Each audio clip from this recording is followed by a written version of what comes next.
Okay, I'm here with RoRo, and RoRo does not like it when people move around. Now for Hugh, in this video I'm going to show you how I can use a little positive reinforcement and force-free dog training to help him see it as a positive when I stand up, as opposed to right now if I stand up he's going to react. Now I sometimes show it before and after, but we're a little bit limited on time, so I'm not going to show you the before. Take my word for it, if I stand up he's going to jump and lunge at me. So what I want to do is I'm going to use basically counter conditioning. Now I do counter conditioning differently than other people. I start off one way and then I switch to the way you're supposed to. Every time I post these I get some, you're doing it wrong. I do it this way intentionally. So what I'm going to do first of all is I want to create I don't want him to react when I stand up. So I'm going to, when I have a dog that doesn't behave the way that I want, what I do is I recreate the situation in the easiest version possible. And then I practice the first step over and over before I go to the second step. So I'm teaching the dog the behavior that I want them to display. In this case, not biting me or lunging. So what I'm going to do is I'm going to give him a treat. And then I'm in a very fluid motion. I'm going to kind of slowly stand up. And we had no reaction. Now, counter conditioning, I should be giving the treat after. But I do it this way because I want him to practice not reacting. So I want to do 2 or 3, but we're going to make the transition. So I'm going to give him another treat, and then I stand up again, and no reaction. So the next step is to stand up, and then give him the treat. So eventually standing up becomes an indicator that he's about to be rewarded. So that was the first step, is just standing up. Now I was standing up pretty slowly. So now I'm going to stand up a little bit faster. And if you're worried that he's going to attack, nip the person, you could be delivering the treat for the person instead. So the act is complete, he gets a reward. So now I'm going to stand up pretty fast, no reaction.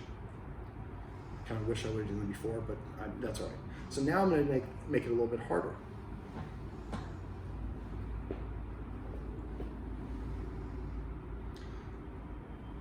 Now, obviously I can recreate all these steps, but I think you understand the concept here. So what you want to do is have a friend come over who is going to listen to you. Unfortunately, when it comes to dogs, everybody is a dog behavior expert. Actually, I'm a dog behavior expert, but when you do this, arrange to have friends come over that are going to listen to you. A lot of times your friends, but I'm good with dogs, watch, I do this, and then the dog chases after him, and the dog's practicing doing that. Now you can do some things to set him up for success. Exercising him before, give him 10 minutes recovery, then do this. Okay. And you also keep track of what type of people he does this. Tall men, he might react more than short men. Men more than women. Kids more than adults. Everybody the same. And if it's everybody the same, then you just systematically find a different person, different classification, so he practices doing this. Now you can also do this technique with other things, like a fake sneeze. A lot of times a person sneezes, the dog, I didn't give you permission to do that, is what he's saying. And so now does he actually bite, or does he nip or air bite when he's doing these He kind of corrections? nips. So but I mean, it's borderline on a bite. Like people are like, oh shit, did that break skin? And does he break skin? Typically no. That's good news, because typically when dogs bite to correct, they do it with the same level of consistency. If he's not breaking skin, he's usually going to continue not breaking skin. Mm-hmm. Now, if he's all out of sorts, then just like us, I don't think he's ever broken anybody's skin. then that's a good sign. But it's right there on the border where people Sure. are like, oh my God, you know. Exactly. Well, we don't want him to do it at all. Hey, buddy, come. Passive training. So basically what we're going to do is I want you to, and dogs don't generalize, so you can't just do it here. The next time you would have the person sitting on the edge and then sitting over there and sitting over there. Now when he's on the couch, he has more authority than if he's on the ground. So that's why I talked about it being off the furniture as one of the rules. Mm-hmm. And so he sees a little distinction between. Now the other thing you do is have the person meet outside. So if you can, I know it's not convenient, but if you go downstairs and meet them and then give the person a couple treats, dogs process things by literally moving forward. So if every time a guest comes over, I go for a walk first, I feel good about it. Or I've had other clients where the person comes over and takes the dog and goes for a walk around the block and comes back, so the guest has With time. the guest? The guest takes the dog without you. Now if the dog's reactive, that's not how so you might start off, again, breaking it down. You might actually, guest comes over, you both go for a walk, and then come around and then come back. And he gets used to seeing the guest move, but he's distracted by the sights and sounds and smells of downtown Santa Monica. Mm-hmm. And then he associates, guests come over, I get a walk. Every time, that's a good thing. A lot of people condition their dog in the Midwest to not potty because they take it outside in the wintertime. As soon as it pees or poops, they take it inside.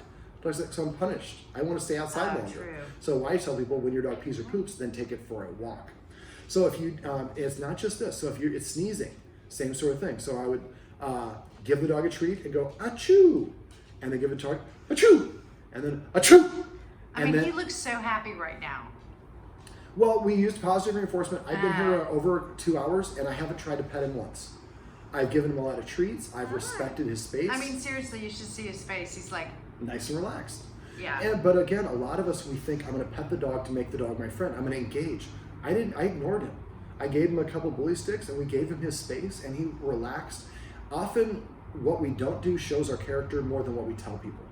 And so I showed him my character because I didn't try to pet him. I didn't move around. I talked in a slow, calm tone of voice. And so he got practiced at not reacting to me. And then I created this positive association every time I get up, and he feels comfortable. So these are some tips and tricks you can use if you have dogs reactive to people who come into your home.